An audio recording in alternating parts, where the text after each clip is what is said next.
Hello everyone, welcome to my YouTube channel. My name is Deborah. This video is just my attempt to put a little bit of light and wellness back into the world, especially in times that we live in. One of the ways that I want to do that is to bring awareness to the topics abuse or psychological abuse in particular. Why I'm focusing on psychological abuse is because it's the most difficult, or it's the hardest form of abuse to recognize, because it has no physical markers really. It's not visible on the body, but it's a persistent undercurrent of abusive behaviour, all aimed to frighten, control and isolate you, or isolate the abused, with words, actions and so on and so forth. One of the things that I want to emphasize now today is the fact that abuse is not gender specific, or the abuser is not gender specific, I should say, because anyone could go through abuse. It could be any kind of relationship as well. It mustn't be between a man and a woman. It could be among friends, family.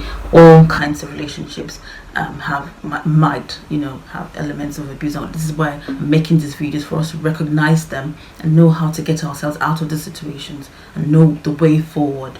Because once you recognize the tools of the abuser or the tools of the oppressor, it becomes easy to get out of it, or know the course of action to take to make it better. Now, for today and for next week as well, I'll focus on 5 aspects of psychological abuse and know how to recognize them and chat our way out of them. And the first one I want to talk about is humiliation and negation. This is one of the tools of the oppressor, by the way, part 2. One of the ways that the abuser uses humiliation, negation and criticism is name calling. They call you all kinds of names, call you idiot, stupid, disrespectful, blah blah blah blah blah, all in a way to undermine your self-esteem. And they could also call you pet names, derogatory pet names like, oh hello my chubby sweetheart, or something like that. Things that they know that is sensitive to you. To use them is not an endearment. It's just another way of abuse. Okay, and they'll use yelling, they'll scream at you to make you feel small, because obviously when someone's voice is raised over you, it makes you feel small and feel tiny. They'll also be patronizing. They'll say stuff like, I know that you're trying, but you don't know anything about this. And essentially just to make them feel like they're superior over you. And they also do public embarrassment. They'll pick fights in the public, or they'll expose your secrets in public, and they make fun of you, make fun of your shortcomings in public, just to, like I said, bring you down. And then they'll dismiss and make fun of or ignore something you say which is important to you, or make jokes about it. Something you say that's important, they'll say, nah, just, blah blah blah, doesn't make any sense. Just make jokes about it in general. And then they'll belittle your accomplishments, what you feel like everybody's full of some sort of self-worth. And then when people systematically bring you down, they'll do this in those ways that I've identified. And they'll call your interests childish. They'll call your accomplishments, very little compared to theirs sometimes. Because why they do this is because they cannot conceive of a world where they're not the center of. They cannot conceive of a world where you are a little bit superior than them. That's not possible. How could you? How dare you? Okay, and then they'll find out your buttons and push them. They'll find out why things that make you annoyed, and then they'll push them, make you annoyed, and then they'll probably definitely get angry or laugh at you about it, and then blame you for their own actions eventually. Okay, that is ways where they use humiliation, criticism and negation. Another way is control and shame. They want to make you to feel ashamed of your inadequacies, real or perceived by them. Okay, all in a bid to build power over you. Now they'll use threats. They'll say, if you don't do this, this will happen. I know in my case it was like something like it was one of his relatives said, if you don't, I know my brother a lot, if you don't do what you're supposed to do, he's just gonna throw you away and decide he's not gonna get married to you any longer. And I'm like, how did we get there to that part of the conversation? Why are we talking about this? Or he would tell me by himself that and don't think that I cannot do without you. If we separate today, I can start afresh. I'm not afraid to start afresh. And it would hit me so hard because I felt, why I felt this relationship was supposed to be forever, that kind of thing. Okay, and then they'll monitor your whereabouts. This is one of my favorite parts. They'll monitor your whereabouts. They want to know where you are every day, every hour of every day. They want to know who you're calling, who you're texting. Okay, they will insist that you answer and respond to all of their text messages and calls, but they will not do the same to you. It's never reciprocal. It always has to be you giving, not them giving. Okay, and they'll do digital spying. Like I said, they'll check your messages, your emails, your chat history, your internet browser history, everything, just to know what's happening, who you're talking to, blah blah blah. They don't always demand, for some reason, they'll demand your password. Just to make sure that they're in your life, every aspect of your life. Okay, and then they'll make decisions for you that are supposed to be decisions outside of the world, from your office, your medical.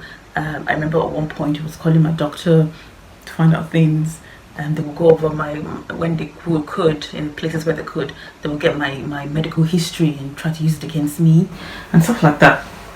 And they will always want to have financial control. Okay, they want to have access to your account. You can't have access to theirs. They will ask you to borrow. I know that happened to me. I know it sounds like I was being stupid now, but they had reasons, and it was someone that I loved, so how would I want to borrow on his behalf? And so on and so forth. And they make you borrow, they make you account for every single penny that you spend. Like I said, if it wasn't a very understanding relationship where it wasn't abusive, it's something that is normal. Everyone should be accountable to their partner, or whoever, what it is. But it's never reciprocal, I keep saying. It's always based on their power over you, not the other way around. Okay? And then they'll give you lecturing, long monologues about something that might even be right. Okay? And it might even be something very irrelevant. And then the point about this long monologues and lecturing is the fact that when somebody sits you down, tries to tell you something about something irrelevant, it just proves to you and to the person talking that they know about this topic more than you do. And it's not always the case, but they'll give you long monologues about something, blah blah blah, and they'll give you direct orders. This is what you should do, blah blah blah, end of story. You're expected to follow them, by the way. No takebacks. Okay? And then they'll treat you like a child. This was also one of the things that I had.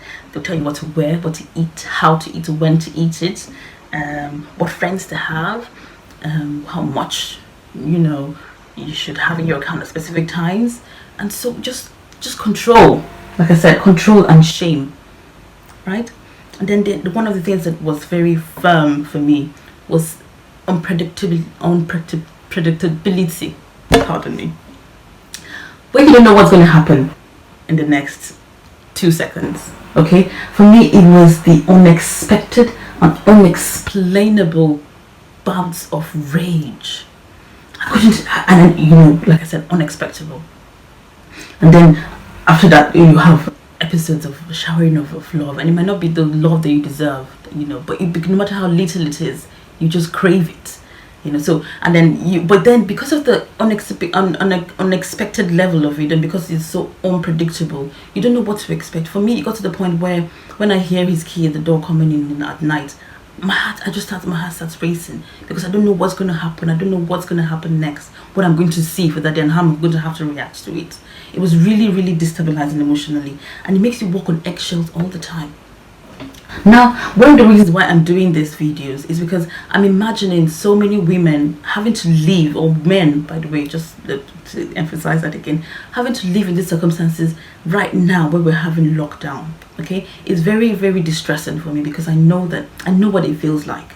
So one of the things that I want to end with again, because I know that I don't want to make these videos too long, but next week I'll continue on the ways to identify psychological abuse and the tools of the abuser. One of the things that I want to say again is this: you're not alone. Wherever it is you're going through, you're not alone. Talk to someone, reach out to someone who you know is aware of these things and can handle it and has your back. Okay? And finally, before I go on, before we have the next one, just remember this. If you remember nothing else, remember this: you are worth it. Your happiness is valid. You matter. Okay? Don't let anyone ever make you feel less of yourself.